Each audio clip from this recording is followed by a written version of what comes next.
അസ്സലാമു അലൈക്കും വറഹ്മത്തുള്ളാഹി. നമ്മൾ പലപ്പോഴും പല ആപ്ലിക്കേഷനുകൾ ഉപയോഗിക്കുന്ന സമയത്ത് വാട്സപ്പ് അതുപോലുള്ള മറ്റുള്ള ആപ്ലിക്കേഷനുകളൊക്കെ ഉപയോഗിക്കുന്ന സമയത്ത് നമ്മൾ പലപ്പോഴും കണക്കുകളൊക്കെ കൂട്ടാറുള്ളത് നേരെ ബാക്ക് അടിച്ചുകൊണ്ട് ക്ലോസ് ചെയ്തുകൊണ്ട് അല്ലെങ്കിൽ മിനിമൈസ് ചെയ്തുകൊണ്ട് നമ്മൾ കാൽക്കുലേറ്റർ വന്നിട്ടാണ് എന്താക്കുക അത് കൂട്ടുക. അപ്പോൾ ആ ഒരു രീതിയിൽ നമ്മൾ കൂട്ടുന്ന സമയത്ത് പലപ്പോഴും നമ്മൾ പിന്നെയും ക്ലോസ് ചെയ്യണം, പിന്നെയും ഓപ്പൺ ചെയ്യണം. ആ ഒരു രീതിയിൽ കുറേ സമയം നമുക്കത് നഷ്ടപ്പെടും. അപ്പോൾ ഇതിൻ്റെ ആൻസർ നമുക്ക് കിട്ടണമെങ്കിൽ അതിന് വോട്ടുകൾ വേറെ ഉണ്ട്. അതുപോലെ തന്നെ നമുക്ക് വിർച്വൽ അസിസ്റ്റൻറ്റിനോട് ചോദിക്കാം, ജെമിനിയോടൊക്കെ ചോദിച്ചു കഴിഞ്ഞാൽ നമുക്ക് അതിനനുസരിച്ചുള്ള ആൻസറുകൾ കിട്ടും. എങ്കിൽ കൂടി നമുക്ക് വാട്സപ്പ് ക്ലോസ് ചെയ്യാതെ നമുക്ക് മാനുവലായിട്ട് എങ്ങനെ കാൽക്കുലേറ്റർ ഉപയോഗിച്ചുകൊണ്ട് കണക്കുകൾ കൂട്ടാം എന്നുള്ളതാണ് ഞാൻ പറയാൻ ഉദ്ദേശിക്കുന്നത്. അപ്പോൾ ഇതിനു വേണ്ടി വരുന്ന ആപ്ലിക്കേഷൻ എന്ന് പറയുന്നത് ഈ കാണുന്ന യൂട്ടിലിറ്റി ഫ്ലോട്ടിംഗ് കാൽക്കുലേറ്റർ എന്നുള്ള ആപ്ലിക്കേഷനാണ് ഇതിന് വേണ്ടിയിട്ട് വേണ്ടത്. അപ്പോൾ അത് ഓപ്പൺ ചെയ്യാം. ഓപ്പൺ ചെയ്ത് കഴിഞ്ഞാൽ നമുക്കവിടെ ഇങ്ങനെയൊരു രീതിയിലാണ് കാണാൻ സാധിക്കുക. ഇപ്പോഴത്തെ കാണാൻ നമ്മളൊരു പേസ്റ്റ് അല്ലെങ്കിൽ കോപ്പി ഒരു ബട്ടൺ അവിടെ കാണാൻ കഴിയും.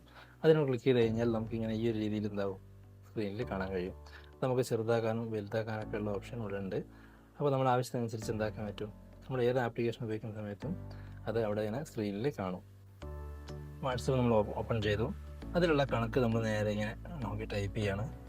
അപ്പോൾ നമ്മളവിടെ ടൈപ്പ് ചെയ്തു, ആ സാധനം നമ്മളവിടെ കാണുന്നുണ്ട്, ഈ കണക്ക് നമ്മളവിടെ കാണുന്നുണ്ട്. അപ്പോൾ ഈ ഒരു രീതിയിലുള്ള ഒരുപാട് സെറ്റിങ്സ് ചിലപ്പം ബ്രൈറ്റ്നസ് അഡ്ജസ്റ്റ് ചെയ്യാനൊക്കെ ഉള്ള ഓപ്ഷനൊക്കെ ഇവിടെ ഉണ്ട്.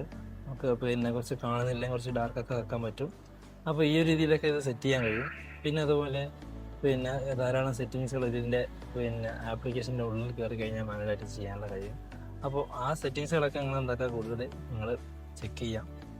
അപ്പോൾ ഇത് ഫുള്ളായിട്ട് വേണം, സ്ക്രീനിൽ വേണമെന്നുണ്ടെങ്കിൽ അവിടെ ക്ലിക്ക് ചെയ്ത് കഴിഞ്ഞാൽ ഫുള്ളായിട്ട് സ്ക്രീൻ യൂസ് ചെയ്യുന്ന പോലത്തിലും നമുക്ക് കാണാൻ കഴിയും. അപ്പോൾ ആ കണക്ക് തന്നെ നമുക്ക് ഫ്ലോട്ടിംഗ് ആയിട്ട് കിട്ടുകയും ചെയ്യും. അപ്പോൾ ഇങ്ങനെ നമുക്ക് കണക്കുകൾ നമ്മുടെ ആപ്ലിക്കേഷൻ ക്ലോസ് ചെയ്യാതെ തന്നെ നമുക്ക് ഉപയോഗിക്കാൻ കഴിയുന്നതാണ്. ഓക്കെ, ഇതുപോലുള്ള ഐഡിയാസ് നിങ്ങൾക്ക് എന്തെങ്കിലും കിട്ടുകയാണെങ്കിൽ നമുക്ക് ഷെയർ ചെയ്ത് കഴിഞ്ഞാൽ നമുക്ക് നമ്മുടെ സുഹൃത്തുക്കൾക്ക് ഷെയർ ചെയ്യാം. അതുപോലെ എന്തെങ്കിലും ഡൗട്ട്സ് നിങ്ങൾക്ക് എന്തെങ്കിലും വിഷയങ്ങളിലുണ്ടെങ്കിൽ കമൻറ്റ് ചെയ്ത് കഴിഞ്ഞാൽ നമുക്കതിനുള്ള പരിഹാരവും കാണാം. Okay, thank you.